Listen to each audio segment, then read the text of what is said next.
Bakit ba may babae nagtitiis? Yung tipong nagtitiis kesa sa tapusin. Diyos ko, sakit sa ulo niyan. Ako, kung alam nyo lang kung gano'ng kasakit sa ulo yung magtiis.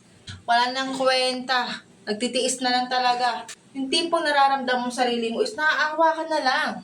Bakit nga ba?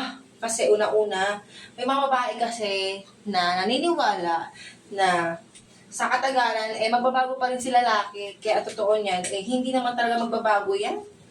Ang mga lalaki, alam niyo, mga late yan. Late yan nare-realize nila na mali pa rin ginagawa nila. Late yan nare-realize na dapat pala, inayos ko na lang nung una. Dapat pala, mas pinapangahalagahan ko yung una. Diba? Alam niyo, minsan ng mga lalaki, manhid, nagtitiis. Diba? Kasi ang mga babae, kaya magtiis niyan pa ulit-ulit. Diba? Pa ulit-ulit magtitiis yan. Pangalawa, hindi kayang tumayo mag-isa. Bakit ko nasabi yan? Ito yung mga babae na kasi hindi nila kayang sustentuhan ang pangangailangan ng mga anak nila. Ito guys, hindi ko minamalit yung mga ganitong babae, pero totoo to. May mga babae talaga na takot na humiwalay sa lalaki. Kasi, alam nyo kung bakit? Kasi nga, hindi nila kayang tumayo mag-isa. Mas umaasa sila doon sa lalaki. Ito yung mga babae na sabihin natin, sorry ha, yung tipo ng focus na lang din sa pag-aalaga ng anak. Wala namang masama doon sa pagpo-focus sa pag-aalaga ng anak, pero dapat talaga, sabihin natin ha, may sariling pera ang babae. Para pag once nagloko yung asawa, talaga kaya mong umalis. Kaya mong tumayo sa sarili mo na buhay ng mga anak mo. Okay? Pero ito ha, meron din mga babae na takot sa sasabihin ng iba. Ay, hiwalay na naman to. Ay, hiwalay ka. Uy, bakit kayo hiwalay? Uy, bakit? Diba? Unang-una, bakit mo papansinin, bakit mo papakinggan yung mga ganong klaseng chismis? Yung tipong, ikaw nga hirap na sa pag-aayos, diba? Ikaw nga hirap na sa ugali ng asawa mo, sa kinakasama mo. Pero magtitiis ka pa rin. Araw-araw na lang kayo nagmumurahan. Araw-araw kayo susumbatan. Araw-araw kayo nagkakasakitan.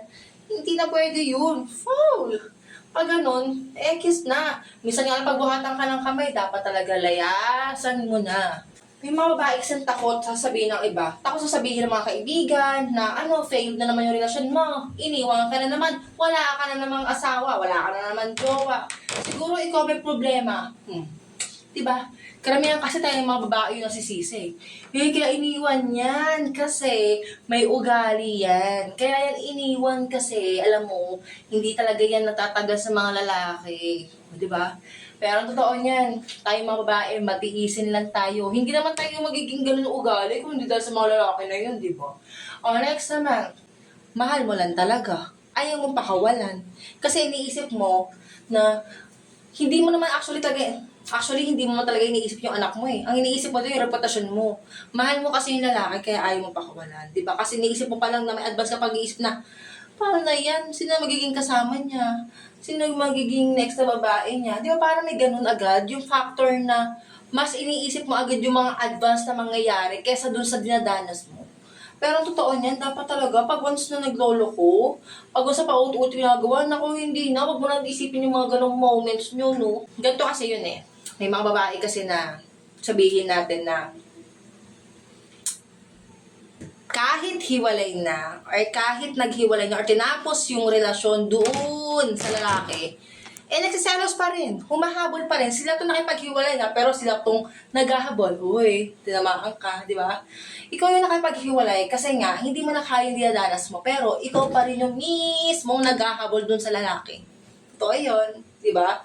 Kaya alam mo yung mga babae na, bakit hindi mo kayang hiwalayan? Ba't hindi mo iwan? Totoo kasi mahal mo. Kaya mong pakatanga, kaya mong masaktan pa ulit-ulit. Kahit ilang beses na yan, kaya mo magtiis. Di ba kaya nga sabi nila is, bakit mas marami nagtitiis kesa tapusin yung relasyon na wala nang kwenta? Siya, maliligo na ako. Okay na ba? Klaro na ba sa inyo? Di ba? Kung bakit ka nagtitiis, kung bakit pa ulit-ulit na lang yung dinadanas mo. Samahan niyo pa ba ako maligo? Magkukwentuhan pa ba tayo dito? Hindi na, syempre. Kaya ikaw, kung nagtitiis ka, paulit-ulit siyang pagtitiis mo, baka it's time para tapusin mo na. Para naman para sa mga anak mo. Hindi na lang para sa'yo eh. Para na lang sa mga anak mo.